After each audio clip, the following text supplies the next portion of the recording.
After Claire Sterling, the family heiress, went blind, her fiancé, my adoptive brother, called off the wedding and fled the country. As a form of compensation, my parents arranged for me, the adopted son, to marry into the Sterling family in his place. I cared for her meticulously for 5 years, and finally she regained her sight. The day she was supposed to truly become my wife, her ex, my brother Carter, appeared at our wedding. Dressed to the nines and holding a bouquet of flowers, he dropped to one knee, his voice thick with emotion. Claire, who had always been as cool and distant as ice, burst into tears. She ripped off her wedding ring, tossed it aside, and ran from the altar, sobbing, "What took you so long?" In an instant, I was a laughingstock. Every guest in the room was staring at me, but I didn't make a scene. I didn't shout. I quietly changed out of my tuxedo and handed the wedding back to them. She praised me for being so understanding, so gracious. She whispered that this was all just an act, a game, and promised that the title of Sterling family son-in-law would always be mine. I managed a weak smile and said nothing. Inside, I was already booking a one-way flight out of the country. She had no idea that my care for her was just business, a transaction funded by her parents. Now that her first love had returned, it was time for me to start my own life. As I stepped away from the altar, I heard Carter's voice smooth and practiced. "Claire, my love, the reason I left, I was diagnosed with cancer. I couldn't bear to be a burden to you, so I left the country. It turns out it was a misdiagnosis, a terrible mistake." He continued, his voice resonating through the hushed chapel. "The fact that you can see again, I prayed for it day and night. I never stopped loving you. Not for a second. My adoptive mother, Mrs. Vance, shoved me aside. She took Claire's hand, her voice filled with manufactured sympathy. He really does love you, Claire. Carter was just trying to protect you from more pain. Now that the misunderstanding is cleared up, you two can be together again." But they all knew the truth. Carter had been disgusted by Claire's blindness. He couldn't stand the thought of marrying a blind woman. He'd thrown a fit, threatening to kill himself if they didn't let him break the engagement and leave.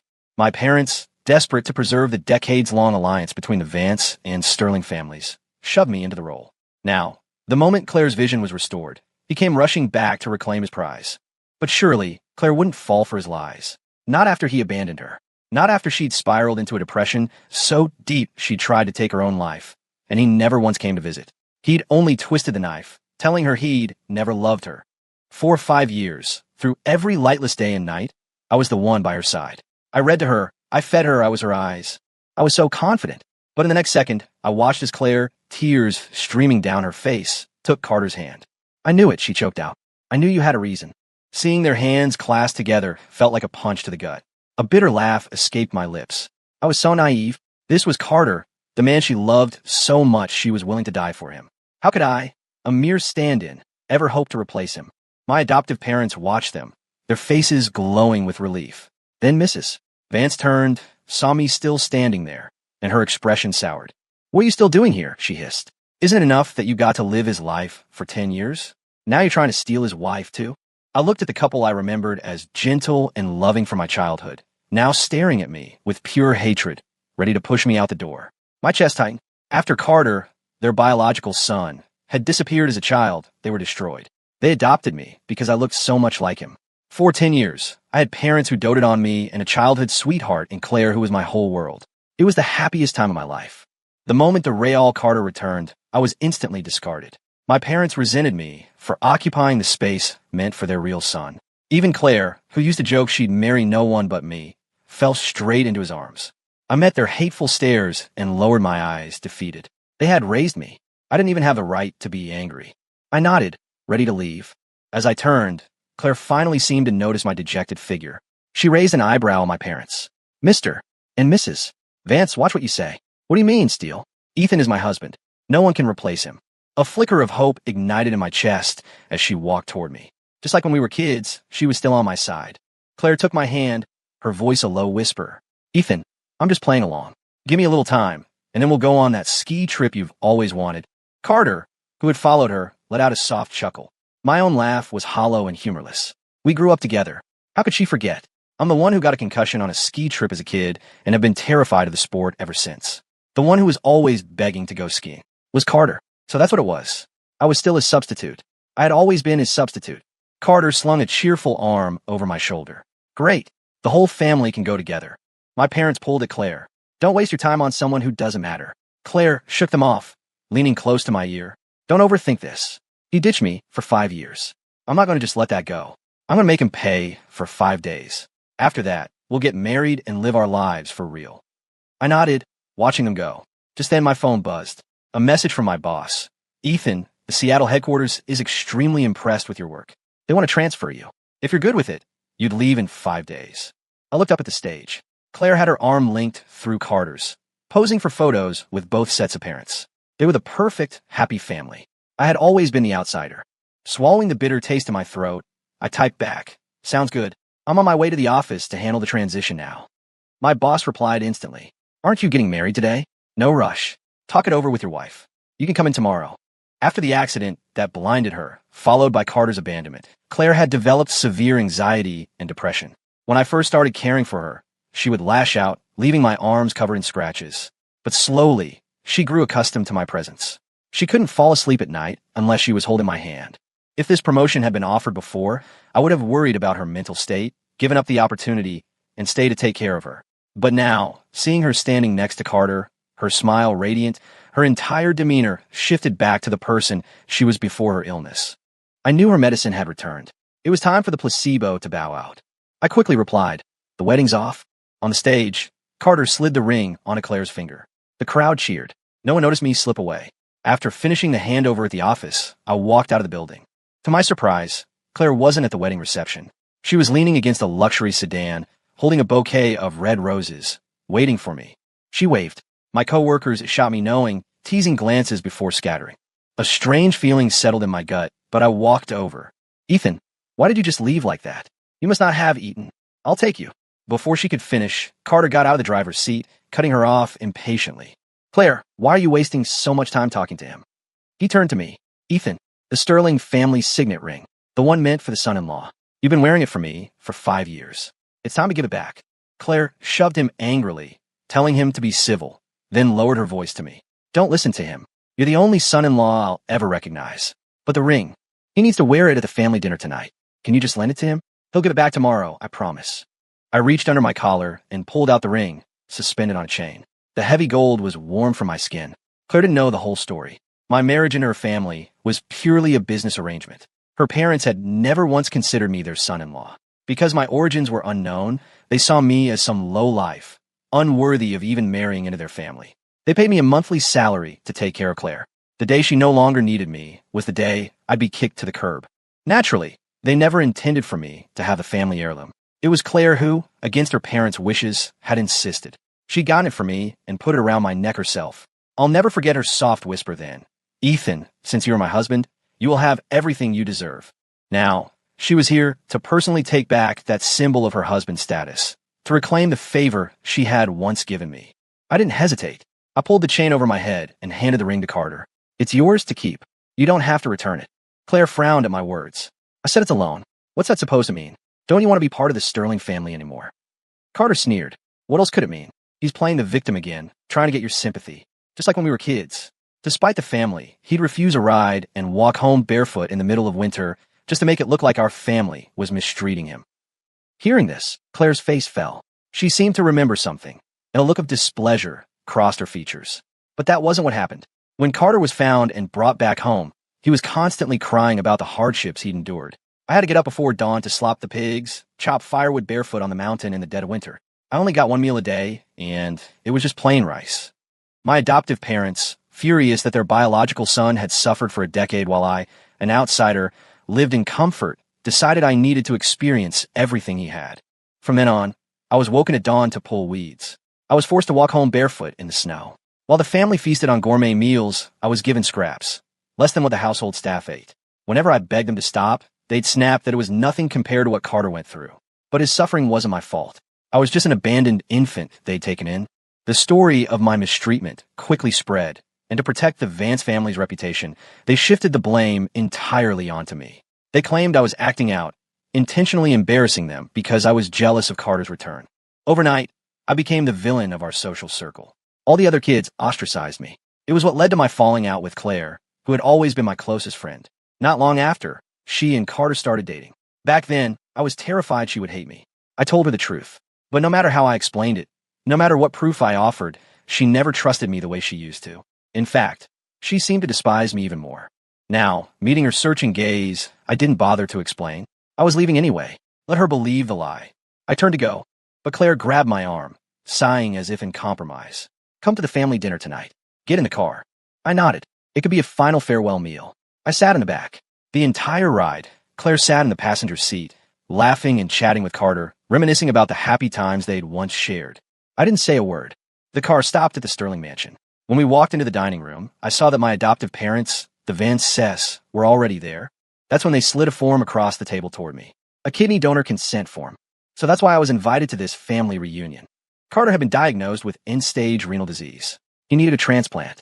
The mandatory family physical they'd scheduled for me a few days ago suddenly made sense. They had discovered I was a match and were here to force me to save him. My adoptive mother placed a piece of prime rib on Carter's plate before turning to me. Ethan, your father, and I didn't raise you all these years for nothing. You need to be sensible. You need to show some gratitude. My adoptive father added with a cold snort, if you're not willing to donate, we can pay you. And Carter, the man of the hour, put on a grand performance of self-pity. I hurt Claire so badly. It's my fault. Don't save me. Just let me die. It's the least I can do to pay for my sins. A flash of pain crossed Claire's eyes. She took my arm, her voice pleading. Ethan, you've always been the kindest person I know. You wouldn't just stand by and watch your brother die, would you? It's just one kidney. You'll be fine after some rest. It's not a big deal. I looked at the circle of expectant faces, all pressuring me before I'd even had a chance to sit down. A self-mocking smile touched my lips. When's this surgery? My quick agreement seemed to catch them all off guard. My father's voice was grim. Tonight. The sooner it's done, the sooner you both recover. I turned my head to look at Claire. The Claire who used to defend me was now silent, terrified I might refuse. The whole act, the 5 days of revenge, it was all a lie. She loved Carter too much. She was terrified something would happen to him. So she lured me here with the promise of a family dinner. I didn't refuse. Fine, but I have one condition. The moment I mentioned a condition, my mother's face hardened. I knew it. You're just after money. After all these years, we raised a greedy snake. Claire also seemed to think asking for money was inappropriate. She raised her eyebrows, coaxing, Ethan, this is about repaying your parents for raising you. How can you ask for money? I hadn't even said what I wanted, and they'd already branded me as a villain. I shook my head, looking directly at my adoptive parents. I don't want money. I want to sever all legal ties with you. From this day forward, I owe you nothing. They were stunned for a moment, not expecting that, but they had no objection. They agreed almost immediately. I didn't get a single bite of that hot meal. That very night, I was admitted to the hospital and wheeled into the operating room. When I woke up from the anesthesia, I was back in a hospital room. Carter was sitting by my bed, peeling an apple. We both had surgery, so how was he completely fine? As if reading my mind, Carter answered with a smug grin. Surprised? Ethan, I was never sick. I did this for one reason. To make you understand, crystal clear. Mom, Dad, Claire, they were never on your side. To save me, your pathetic life is always disposable. As the anesthesia wore off, a dull, throbbing pain spread through my side. I looked down, saying nothing. I'd known for a long time that no matter what I did, I could never compare to him. I made my peace with it years ago. Sick or not, I had repaid my debt. After a few more taunts, Carter went back to playing the part of the invalid. He was discharged to be cared for at home by a private nurse, while I was left alone in the hospital. I reached under the bed and pulled out the small digital recorder I'd hidden in my pocket. I had a friend buy a nice gift box, and I carefully packaged it. During my hospital stay, only Claire came to visit. Seeing how weak I was, her face filled with apology. Ethan, I've hired a private nurse for you.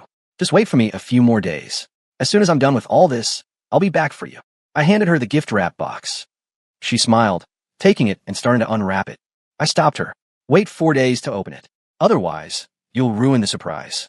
It was already past midnight, the start of day 2. 4 days remained of her 5-day deadline. A happy glow spread across Claire's face as she accepted it. She nodded. I'll be here in 4 days to pick you up. Then we'll go straight to City Hall and get our marriage license. Ethan, let's be together forever, okay? I gave a non-committal nod, watching her leave. A few minutes later, a message from Carter popped up on my phone. Ethan, I bet you $1,000 you'll never get that signet ring back. That's when I remembered. Today was the day Carter was supposed to return the ring. I didn't care about his provocation. I never intended to take it back anyway. As I was about to close the message, a call from Claire came through. Ethan, I'm so sorry. Carter is throwing a huge fit. He just got out of the hospital. You know, he's still sick, and getting worked up is bad for his recovery. Can you let him borrow the ring for a few more days? I promise I'll get it back in 4 days, okay? She only remembered that Carter was sick. She'd forgotten I had just come out of surgery, too. I replied, "It's fine," and hung up. Over the next few days, Carter stayed home with Claire, periodically sending me messages to needle me. The next day, he sent a video of him and Claire happily baking a birthday cake together. The day after that, they had already taken their wedding photos. On the day I was scheduled to leave the country, Carter sent a final message. "Ethan, Claire and I are on our way to City Hall to get our marriage license. We're going on our honeymoon soon. Stop chasing her. She belongs to me." I didn't reply. I checked myself out of the hospital, went to the airport, and boarded my flight. Goodbye, Claire. Meanwhile, Carter put his phone away and smiled at a beautifully dressed Claire. "Ready, my love? It's time to head to City Hall." Claire capped her lipstick, pushed his offered hand away, and snatched the signet ring back from him. "I'm going to get a marriage license, yes, but not with you." Carter froze, his face a mask of disbelief. "Claire, what are you talking about? We've been so happy these past few days, just like old times. What is this? Did that loser Ethan say something to you behind my back?" Claire's eyes were like ice. "Because this is exactly what you did to me. I wanted you to feel what it's like to have the rug pulled out from under you." Carter had only ever been the one to do the rejecting. This was the first time he'd ever been dumped. He exploded. "Claire, you're choosing that mud over me?" In response, Claire's hand flew up, and she slapped him hard across the face. "You watch your mouth. Ethan is my only husband. He's also the brother who saved your life. Is that any way to talk about the person who just gave you a kidney?" Ignoring Carter's hysterical rage behind her, she grabbed the gift I'd given her, hummed a cheerful tune, and drove to the hospital. "Ethan, I'm here. Did you miss me?" She pushed the door to my room open, heart brimming with joy, only to find it empty. A nurse was stripping the bed. Seeing her, the nurse turned. "Ms. Sterling? Mr. Cole has already checked out." Claire, bewildered, sent me a message. When no reply came, she suddenly remembered the gift I'd given her. She tore it open, revealing the digital recorder. She assumed I was too shy to confess my feelings in person and had recorded them for her instead. She smiled softly and pressed play. But the voice that filled the silent room was not mine. It was Carter's. "Ethan, I was never sick. I did this for one reason. To make you understand crystal clear. Mom, Dad, Claire, they were never on your side. To save me, your pathetic life is always disposable." Hearing those words, Claire's entire body went rigid. The memory of everyone at the dinner table pressuring me, of her own part in it, sent a wave of pain through her heart. She remembered the look of utter despair in my eyes, and her grip on the recorder tightened. "Carter, you bastard. You lied to me." Furious, Claire stomped back to her car in her stilettos and sped back to the Vance estate. Carter, oblivious to the fact that I was gone, was surprised to see her return. He assumed she'd come to her senses. "Claire, I'm glad you saw reason. Ethan is just some stray. How could he ever compare to me? If he behaves himself and stops trying to punch above his weight, the Vance family might still acknowledge him. Otherwise, he can forget about ever setting foot in this house again." "Mr. and Mrs." Vance came forward, smiling. Just as Mrs. Vance reached for Claire's hand, Claire stormed past them and slapped Carter again. "Did you drive Ethan away?" Carter clutched his cheek, furious. "Claire, don't push your luck." His parents rushed to intervene. "Mrs. Vance took Claire's arm, her brows furrowed. "Isn't Ethan at the hospital? Where could he go? Is he hiding somewhere? Forget about him. You and Carter should get your license, and next year you can give us a beautiful grandbaby. That's what's important. Carter just had surgery, so the honeymoon will have to wait. I'm sorry you have to make that sacrifice, dear." Mrs. Vance's words, far from calming Claire, only fanned the flames of her anger. She furiously pulled out the recorder and exposed Carter's crime. "Mrs. Vance, Carter was never sick. He faked the whole thing and made Ethan give up a kidney for nothing." My adoptive parents froze, staring at Carter in disbelief. Mrs. Vance recovered quickly with a scoff, patting Claire's back soothingly. "Claire, this must be another one of Ethan's little schemes. How dare he try to interfere with his own brother's marriage? He's despicable. I'll call him right now and make him come back here and apologize to you both." Mrs. Vance pulled out her phone to call me, but my number along with all my social media accounts had been blocked the moment I cut ties with them. Her face grew uglier. The money and effort I spent raising him, and now that he's grown up and doesn't need me, he just blocks me. She had conveniently forgotten that I had declared our relationship over at the dinner. Her outburst gave Carter time to collect himself and craft a new lie. "Claire, so that's what you're mad about. I can swear on my life, I never said those things. With technology today, that recording is obviously a deep fake Ethan created. You know how he's been a compulsive liar since he was a kid. He's always been jealous. He was jealous when my parents found me, and now he's furious that you and I are back together. Don't let his sweet talk fool you." Claire clutched the recorder. In the past, she believed everything Carter said. But this time, something felt wrong. She thought back on the last 5 years of my constant care. When she was with Carter, it was always she who took care of him. It was one of the reasons that, even after 5 days with him, she was still resolved to choose me. Claire's resolve hardened. She looked up. No, I don't believe your side of the story. I'm going to find Ethan, and you two are going to confront each other face to face. Seeing that their pleas had failed to sway Claire, the family was at a loss. Carter's face flushed with anger. Claire, we've only been apart for 5 years, and you don't even believe me anymore? You're still holding the fact that I was lost against me, aren't you? It was his go-to move. Every time there was a conflict, Carter played the victim. Claire, being soft-hearted, always gave in. But not this time. Claire lunged forward and grabbed the front of his shirt. You were sick? Let's see the scar then.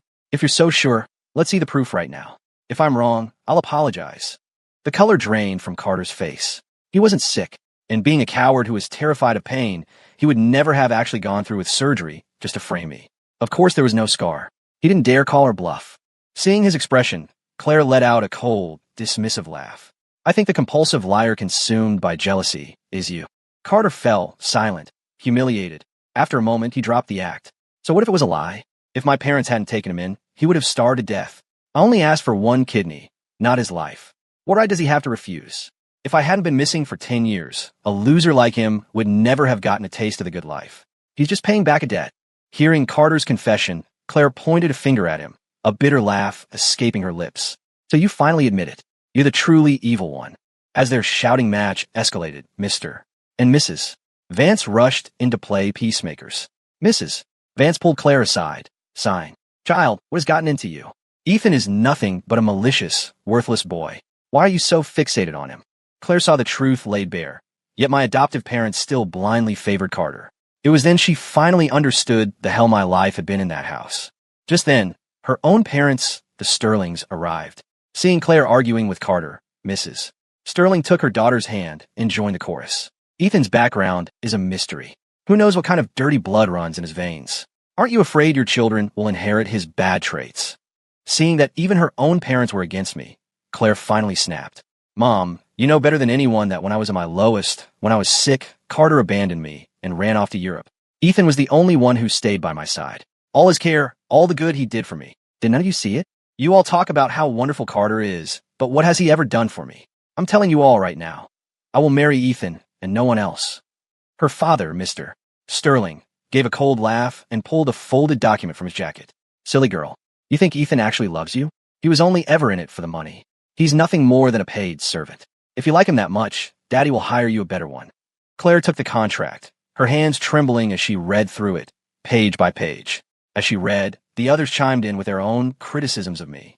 My adoptive parents were the most vicious, calling me a glutton and a thief who wanted to steal everything that belonged to Carter, an ungrateful wolf they had foolishly raised. They dredged up every trivial childhood incident to prove I was born bad. The truth was, once their biological son came back, they couldn't stand the sight of me. If I ate too much, I was a pig. If I ate too little, I was disrespecting Carter. When Carter tried to force-feed me spicy food, and I explained I was on medication, my parents called me pretentious.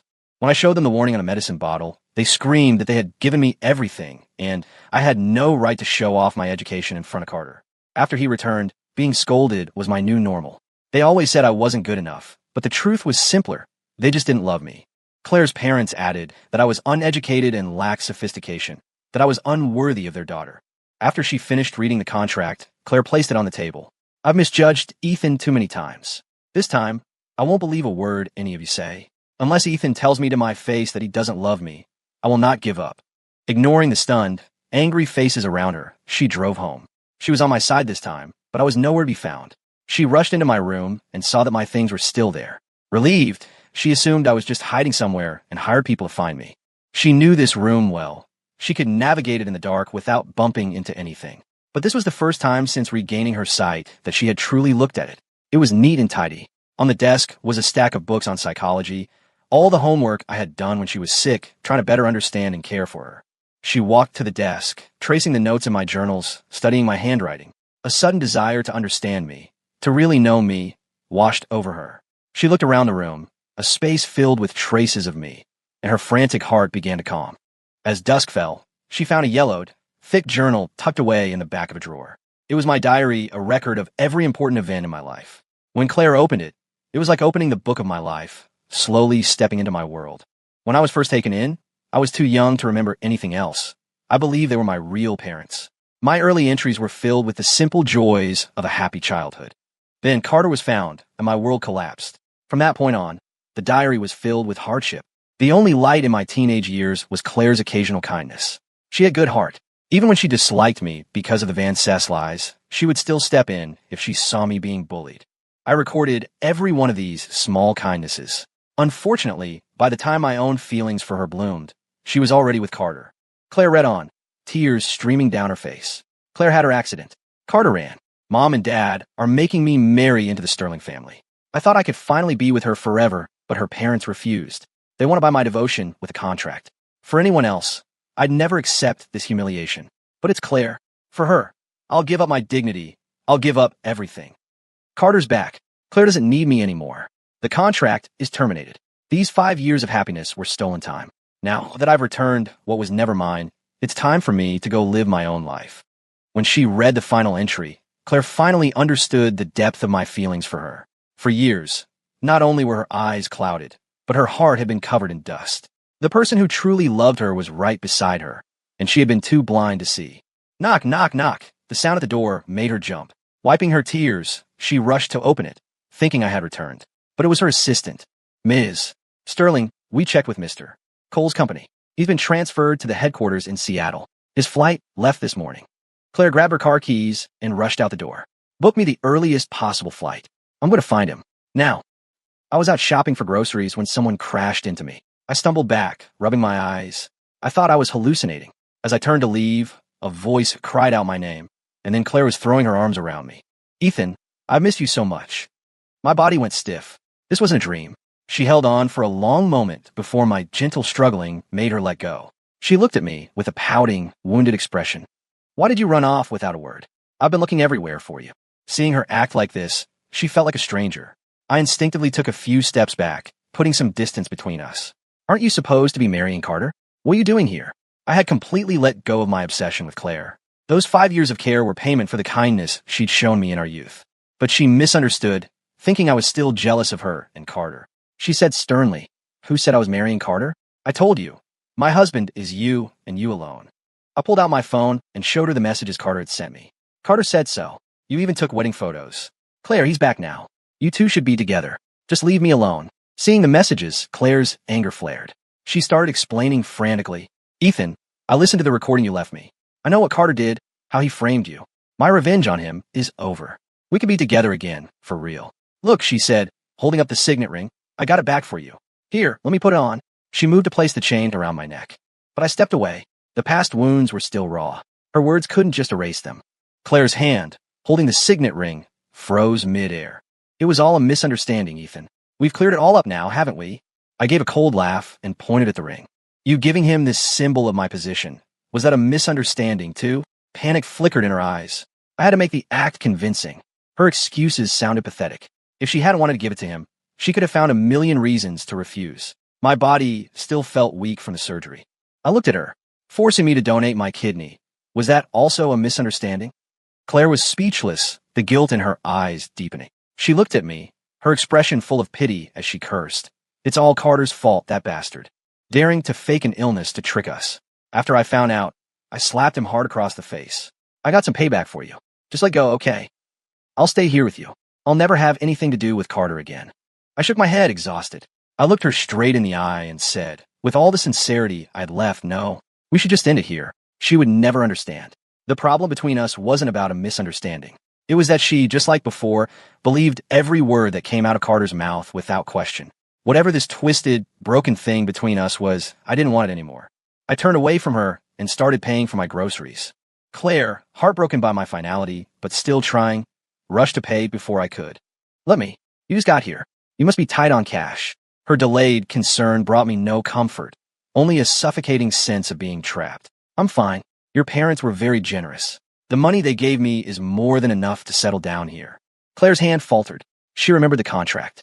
Her eyes welled up. Ethan, I know I hurt you terribly, but I realize my mistake now. Please don't be like this with me. The time we have together is already so short. Don't waste it. I shook my head. There's no us anymore. There's no future. My words struck her like a physical blow. She swayed on her feet. I saw the diary you left behind. You love me. You do. Why are you saying these cruel things? I fell silent. It was true. I had loved her deeply, but that love had been crushed by my family, then betrayed by her. I was already in pieces. Seeing my silence, she pressed on. Even without the diary, what about the last 5 years? All the happy times we spent together. Have you forgotten all of it? I hadn't forgotten, but that so-called happiness was just something I had stolen. It had to be returned eventually. I waved a hand dismissively. Claire, it's all in the past.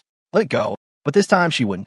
She couldn't believe that her little game of revenge against Carter had cost her me, completely and forever. She followed me out of the store, her expression a mixture of desperation and determination, as if she would stay here with me forever if I didn't agree to go back with her. But her plan was doomed to fail. Soon after, a call came from an unknown number. It was her father. I told him exactly where Claire was. It wasn't long before Mr. and Mrs. Sterling arrived to drag her away. Claire clung to the car door, refusing to get in. Dad, Mom, if you don't let me be with Ethan, I'll kill myself. Mr. Sterling looked at her with cold eyes. Claire, you have enjoyed the privilege of this family's name, and now you must contribute to its legacy. When you were sick, we indulged you, but you are well now, and we will not allow you to act on these whims. Your marriage to Carter is not something you have the right to refuse. We will tie you down and drag you to the altar if we have to. Claire was forced back to Boston. Ultimately, she married Carter, but this time, there was no smile on her face. It was only then that she learned the full truth. Her own parents had been part of the plot to bring Carter back and secure the marriage. They didn't love her either. They just needed her as a pawn for their business alliance. In that moment, she finally understood the pain of being betrayed by your own parents. She was consumed with regret for how she had treated me, sending me occasional messages on social media, filled with hollow apologies. Claire and Carter spent their married life in a cycle of bitter arguments, a miserable couple bound together by their family's ambitions. The only people who got what they wanted were Mr. and Mrs. Vance and Mr. and Mrs. Sterling. As for me, I left it all behind. I worked hard, discovered new hobbies, and built a new life. Here, no one knew my past. I made new friends. Far away from them, everything was finally moving in the right direction.